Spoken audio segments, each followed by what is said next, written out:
तो आज अपन inorganic chemistry start कर रहे हैं अपनी, है ना। तो पहली है पीरियोडिक टेबल। क्या है? Periodic table. देखो, पीरियोडिक टेबल में पहले हिस्ट्री आती है। क्या आती है? हिस्ट्री इसकी, कि किस वैज्ञानिक ने क्या खोज की, क्या नहीं की, वो सब अपन बाद लास्ट में पढ़ेंगे। किसमें? लास्ट में, है ना। पीरियोडिक टेबल पे अपन आते हैं पहले। अब मेन चीज पर, मॉडर्न पीरियोडिक टेबल, MPT पर। मॉडर्न पीरियोडिक टेबल जो गिवन बाय मोजले वैज्ञानिक ने दी थी, है ना।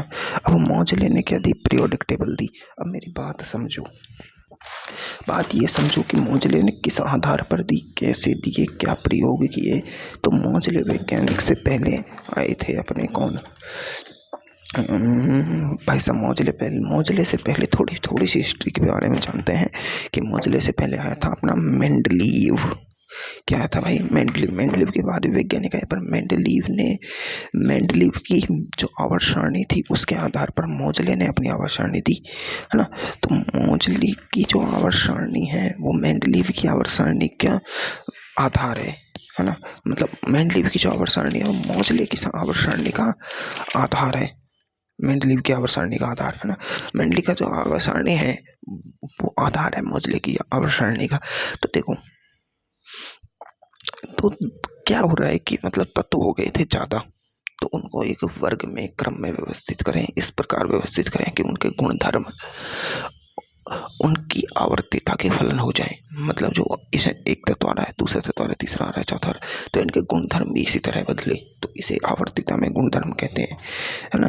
तो मतलब, तो आवर्तिता के आधार पर गुणधर्म चेंज हो तो उसे पीरियोडिक टेबल के आधार पर रखा गया। तो मोजले ने देखो अपने तत्वों को परमाणु भार के आधार पर रखा। परमाणु भार के आधार पर मोजले, उसने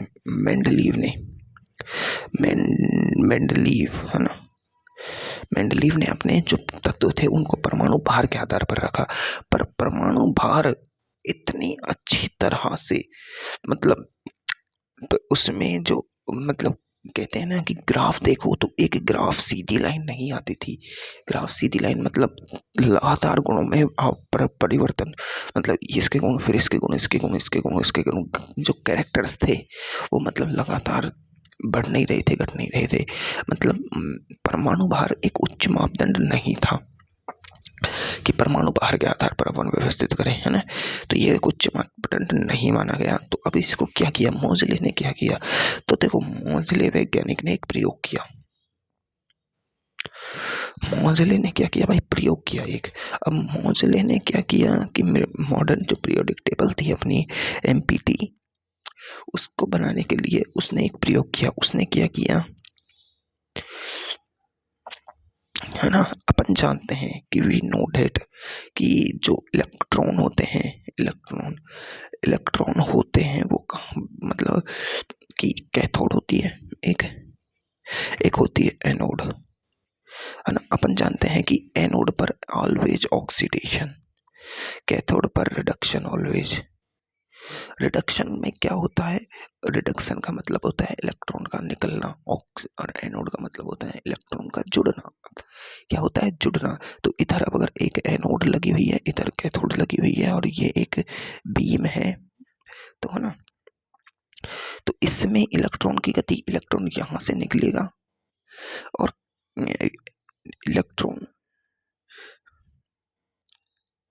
इलेक्ट्रॉन यहाँ से कैथोड इलेक्ट्रॉन का निकलना होता है रिडक्शन, और ऑक्सीडेशन होता है इलेक्ट्रॉन का जुड़ना।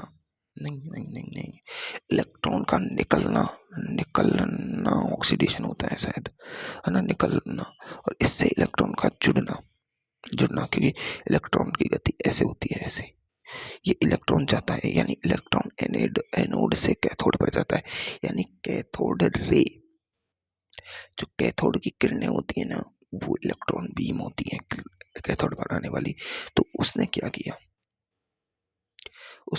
किया कि एक पट्टिका ली, ठीक है, पट्टिका ली, उस पर कैथोड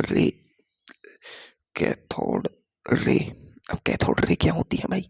कैथोड रे कुछ नहीं होती है कि एनोड से जब कैथोड पर इलेक्ट्रॉन्स आते हैं ना, इलेक्ट्रॉन्स अपन को पता है कि इलेक्ट्रॉन्स कैथोड की तरफ जाते हैं, तो कैथोड पर जो इलेक्ट्रॉन्स आते हैं, तो इसको जो कैथोड पर जो इलेक्ट्रॉन आते हैं और कैथोड से निकलते हैं, तो इनको कैथोड की बीम कहा जाता है, इलेक्ट्रोड बीम। क्या? इलेक्ट्रॉन बीम कहा जाता है। बीम, इलेक्ट्रॉन का बीम, बीम मतलब एक लाइन है, प्रोजेक्टाइल लाइन, ऐसे लाइन होती है बीम, है ना। इलेक्ट्रॉन बीम यानी ऐसे कोई लाइनिंग नहीं होती है, क्या बहुत सारी चीजें एक साथ जाए तो इसको बीम कहा दिया कि ये इलेक्ट्रॉन बीम है। तो कैथोड रे में क्या होती है? इलेक्ट्रॉन बीम होती है, इलेक्ट्रॉन्स होते हैं बहुत सारे जो गति करते हैं, सीधी सी भाषा में। तो कैथोड रे जब इस पदार्थ पर डाला जाता है तो इसमें क्या होते हैं? इलेक्ट्रॉन्स होते हैं। पदार्थ में क्या होते हैं? इलेक्ट्रॉन्स। तो ये क्या करती है? ये इसको कैथोड रे को अवशोषित करती है, अवशोषित करती है। तो इसके मतलब कोई पदार्थ होता है जो इलेक्ट्रॉन्स को अवशोषित करता है, तो इसके इलेक्ट्रॉन्स की ऊर्जा बढ़ती है, ऊर्जा बढ़ने से कुछ इलेक्ट्रॉन्स इससे बाहर निकलेंगे। तो जैसे अवशोषित होगी वैसे उत्सर्जन भी होता है इसमें। तो उत्सर्जन होगा, उत्सर्जन होगा। अब उत्सर्जन से जो विकिरण बनती है उसको कहते हैं, अब उसे अपन एक्सरे पे लेते हैं। जो उत्सर्जित विकिरण होती है ना, उनको एक्सरे पे लिया जाता है और उनकी आवृत्ति म्यू होती है। अब देखो, अपन ने कैथोड रे पदार्थ पर डाली, ठीक है, कैथोड रे उस पदार्थ पर डाली अपन ने, एक एक पदार्थ पर, जैसे यहाँ आयरन, लोहा, ये सब कुछ सारे पदार्थों पर डाली गई। क्या करी गई? सारे पदार्थों पर कैथोड रे डाली गई, एक एक करके जितने एलिमेंट थे ना उन सब पर, और उनसे जो निकलने वाली किरण थी उनको कहा गया एक्सरे। कैथोड रे उस पदार्थ पर डाली, जैसे अपन हाइड्रोजन की बात कर रहे हैं तो हाइड्रोजन पर डाली, ऑक्सीजन पर डाली, सारे पदार्थों पर, सारे एलिमेंटों पर डाली, सारे तत्वों पर कैथोड रे डाली गई, और उनसे निकलने वाली किरण को क्या कहा? एक्सरे। और उनकी जो आवृत्ति, अलग सबकी अलग अलग आवृत्ति होगी, उनकी आवृत्ति को क्या कहा? म्यू आवृत्ति। तो फिर मोजले ने क्या किया कि ये जो पदार्थ है, इस पदार्थ में इलेक्ट्रॉन है, ये पदार्थ का परमाणु भार भी होगा और परमाणु क्रमांक भी होगा, ठीक है, परमाणु क्रमांक भी होगा। तो मोजले ने क्या किया कि एक ग्राफ बनाया, जो ये निकली हुई आवृत्ति है, इस आवृत्ति के बीच में, इस आवृत्ति के रूट के बीच में, है ना, और इसके परमाणु भार के रूप में, तो जो जो जो ग्राफ आया वो टेढ़ा मेढ़ा जिगजैग आया, ऐसे, मतलब कोई सीधी लाइन नहीं आई, स्ट्रेट, मतलब आवर्ती फलन नहीं आए, आवर्ती फलन नहीं आए। तो उसने क्या किया कि यार अब ऐसे फाड़नी पड़ेगी, ये तो कॉन्सेप्ट ही गलत हो गया। फिर उसने सोचा कि यार एक तरीका और है अपने पास, ये तरीका अपना लेते हैं। तो उसने क्या किया कि इसी आवृत्ति के वर्ग व्युत्क्रम को क्या कहते हैं, इसे रूट को परमाणु भार के समानुपाती करके रखा, परमाणु भार के, और एक स्ट्रेट लाइन प्राप्त हो गई उसे।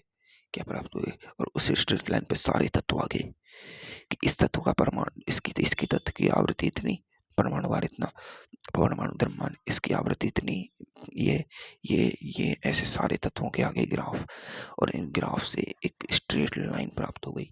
उसे समझ आ गया कि जो परमाणु क्रमांक होता है वो उन तत्वों की जो आवृत्ति है उसके रूट के समानुपाती है। मतलब आवृत्ति है वो रूट के आवृत्ति का रूट परमाणु क्रमांक के बिल्कुल समानुपाती आया है। बिल्कुल क्या है? समानुपाती। जब समानुपाती का चिन्ह हटाते हैं तो एक कॉन्सेप्ट आता है, ए जेड माइनस बी, ये समीकरण बनाया उसने। इसके आधार पर इसमें ए और बी क्या है? नियतांक है। जेड परमाणु क्रमांक है, म्यू क्या है? एक्सरे की आवृत्ति है। जो एक्सरे बना है ना, एक्सरे, एक्सरे उसकी आवृत्ति है, एक्सरे की। देखो, उत्सर्जित किरणें तो बहुत सारी होती हैं, पर अपन जो किरणों को एक्सरे के आधार पर देख सकते हैं वो किरणें सिर्फ एक्सरे के।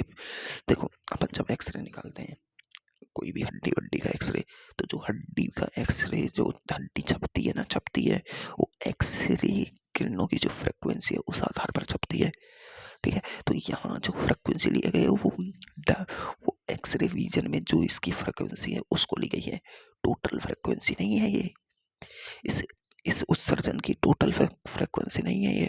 टोटल फ्रिक्वेंसी तो बहुत है भाई, बहुत लंबी है, पर उसमें से सिर्फ जो एक्सरे विजन की फ्रिक्वेंसी के बीच में जो फ्रिक्वेंसी आ रही है उसको लिया गया है, उसको कैलकुलेट किया गया है, ठीक है। तो अब ये तुम्हें समझ आ गया। तो इस आधार पर उसने क्या कह दिया कि जो परमाणु क्रमांक है वो ज़्यादा एफिशिएंस है ड्यू टू परमाणु भार। इस आधार पर मोजले ने अपनी जो पीरियोडिक टेबल है उसे परमाणु क्रमांक के आधार पर बांटा। तो उसने कह दिया, पहली पहली लाइन ही लिख दी कि जो सभी ज्ञात तत्वों को उनके गुणधर्मों के आधार पर एक टेबल के फॉर्म में व्यवस्थित करना ही आवर्त सारणी होती है, और मोजले ने अपनी आवर्त सारणी परमाणु क्रमांक के आधार पर दी। ठीक है, इतना अपन को अब समझ आ चुका है। तो देखो, आधुनिक आवर्त सारणी, अब तुम्हारे पास आवर्त सारणी होनी चाहिए। मतलब मेरे पास तो है, देखो मेरे पास कॉफ़ियों के पीछे को लिखी हुई है, तुम्हारी कॉफ़ियों में लिखा हो तो देख लो कोई पुरानी कॉफ़ी, नहीं तो 5 रुपए की आएगी, बाजार से मंगा लेना। पर छोटी वाली, मतलब इतनी छोटी वाली, मतलब वो होती है ना आवर्त सारणी, वो होनी चाहिए। जैसे मेरे पास है, मैं लेके आता हूँ, रुको।